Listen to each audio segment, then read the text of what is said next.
What if the thing you've been pushing away is the very key to your creative momentum?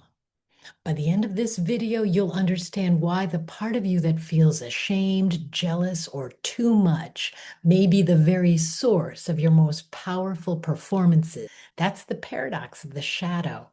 Hi, I'm Angela Beeching. I help musicians get more of their best work out into the world so they can finally become the artists they are meant to be. And I'm excited to introduce you to the shadow because it's a deep well of creative energy that can transform both your artistry and your career. The concept of the shadow comes to us from the Swiss psychologist Carl Jung. He used the term to describe a part of our unconscious that we all have. It's all that we wish we were not. The shadow is what we're ashamed of and try to hide or deny. It's what we see as our worst traits.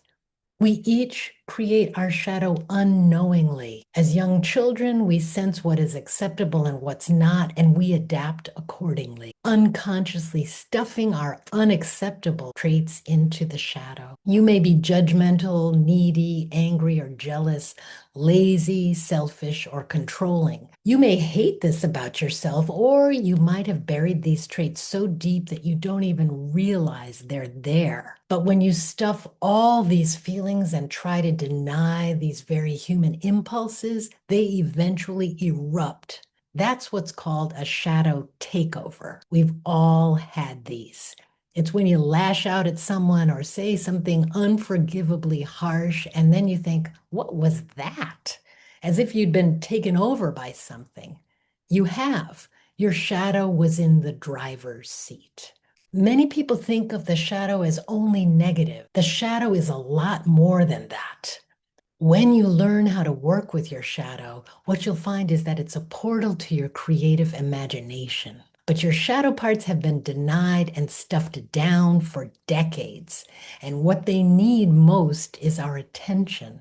If we regularly give our shadow the attention it needs, we'll have fewer of these shadow takeovers and outbursts, and instead be able to tap into the power that our shadows actually have. Because they don't just carry the chaos of our darkest emotions and behavior.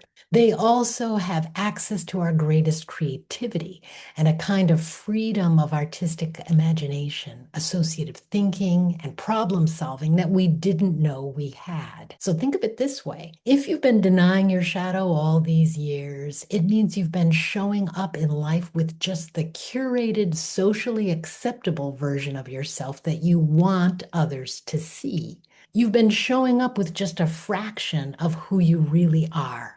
The idea of doing shadow work is that you can make a connection with your complete self so that when you walk on stage or walk into an interview or any stressful situation, you bring forward your full range of creativity. That's a different kind of power than most of us operate with. It comes with the self-assurance you gain when you're no longer projecting your fear onto an audience that you imagine will reject you.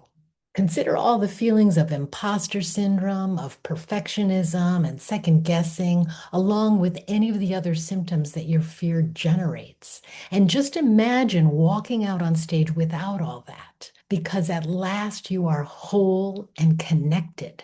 You've bonded with what in the past you would have thought, I can't bear for this to be seen. But now you've made peace with your shadow. And so you've got nothing to hide, and you can show up with your whole heart. That's the goal of shadow work, and it's why it's so powerful for musicians. Now, this approach to the shadow comes from the work of therapists Phil Stutz and Barry Michels. I'm a huge fan, and I've followed their groundbreaking work for the past decade and have adapted their tools specifically for musicians because they've been game changers for me and my clients. So let's try this together now, just for a moment. I invite you to close your eyes and take a deep breath and go back in your mind's eye to a time when you felt shame. This doesn't have to be music related, it can be anything. But whatever memory comes up when I say, think back to a time when you felt shame, work with that. Bring up the feelings that arose along with the shame. There might have been self-loathing, anger, fear, an urge to run, to try to escape from this experience because of how awful you felt. As you're bringing up these feelings in your mind's eye, push them out in front of you so that there's some separation between your everyday self and those feelings. Give those feelings a face and a form that looks something like you. What you see may look like a younger version of yourself. If you don't get a clear visual, no worries. Keep a felt sense of the presence of those emotions out in front of you and just notice whatever shows up. The idea is to experience your shadow as a separate being from you, sharing the same body. I know this can feel like a stretch, but when you conceive of your shadow as a separate being, this can allow you to connect with the abandoned aspects of yourself. To illustrate shadow work, let me tell you a story about a singer I worked with. And stay with me because what happened next in her auditions completely shifted how she showed up on stage. She was in one of my small group coaching programs, and we'd just done the same exercise you did. After doing it, I asked the group, so what came up for you? What did you notice about your shadow? Did you get a visual of it or not? I asked, what could you tell about how your shadow might be feeling or how your shadow feels toward you? That singer spoke up right away and said, oh, I immediately got a visual of me as a young girl, maybe 7 or 8. Then she told us in her family she was the one who always had too much energy. She always wanted to perform and get attention. This is typical of a kid, right? And I would say typical of a young singer. But it was too much for her family, and they really shut her down. So in the coaching session, I asked her, what's the feeling that you sense coming from your shadow? She said, she's really sad. She seems unwanted. I asked, do you have a sense of what your shadow wants from you? She said, she wants me near her. That's a typical thing that can happen with a shadow. They want the attention they've been starved for. But I've also seen shadows that show up angry and don't want you to come near, which makes sense. After all, you're the one who's shut them out. So there can be a huge range. There's no right or wrong here. It's a matter of getting to know your shadow however it shows up for you.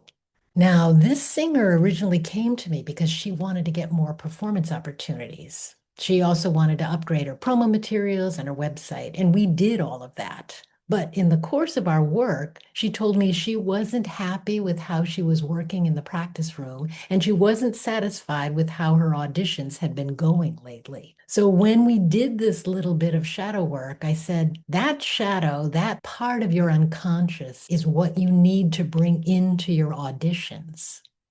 She said, what do you mean? And I explained that the energy that your shadow has, that kind of unbridled love of performing that was too much for your family, that enthusiasm is what's needed in your auditions and performances. And she really heard this. Up until then, she'd been careful, trying to control too much in her auditions. And so we talked about how to make a real connection with her shadow so she could bring her shadow energy into her practicing and performances. Over the months we worked together, her shadow work started to pay off. She found a new focus and confidence in her work, and eventually a greater freedom in her performances. In the next video, I'll show you the daily habit that makes shadow work real, because without it, none of this sticks. If you found this helpful, please like, comment, and subscribe below. And if you know other musicians who would find this helpful too, please share this with them. See you and your shadow in the next video.